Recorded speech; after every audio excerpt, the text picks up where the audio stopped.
गेवराई पोलिसांची जुगार अड्ड्यावर मोठी कारवाई. 6 जुगारी ताब्यात. 4.25 लाखांचा मुद्देमाल जप्त. नमस्कार, आपण पाहत आहात महाराष्ट्र जनता न्यूज. गेवराई तालुक्यातून एक मोठी बातमी समोर येते.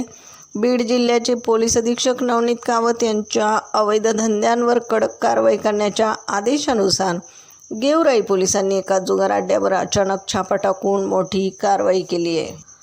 दिनांक 6 जुलै रोजी सायंकाळच्या सुमारास अंतरवलीकडे जाणाऱ्या पांदन रस्त्यालागत असलेल्या देवपिंपरी शिवारातील एका गोठ्यामध्ये तिरट नावाचा जुगार खेळला जात होता. गेवराई पोलिसांच्या विशेष पथकाने या गायरान जमिनीतील गोदामावर अचानक छापा टाकला. या छाप्यात पोलिसांनी जुगार खेळणाऱ्या 6 इसमांना रंगेहात ताब्यात घेतले. आरोपींच्या ताब्यातून रोख रक्कम आणि मोटारसायकलींसह एकूण 4,25,000 रुपयांचा मुद्देमाल जप्त करण्यात आला. या प्रकरणी सरकारतर्फे दिलेल्या फिर्यादीवरून गेवराई पोलीस ठाण्यात गुन्हा दाखल करण्यात आला असून पुढील तपास पोलीस हवालदार राठोड करत आहेत.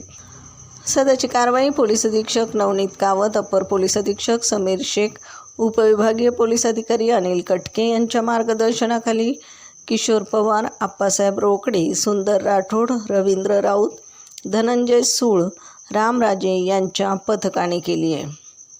बीड प्रतिनिधीसह महाराष्ट्र जनता न्यूज.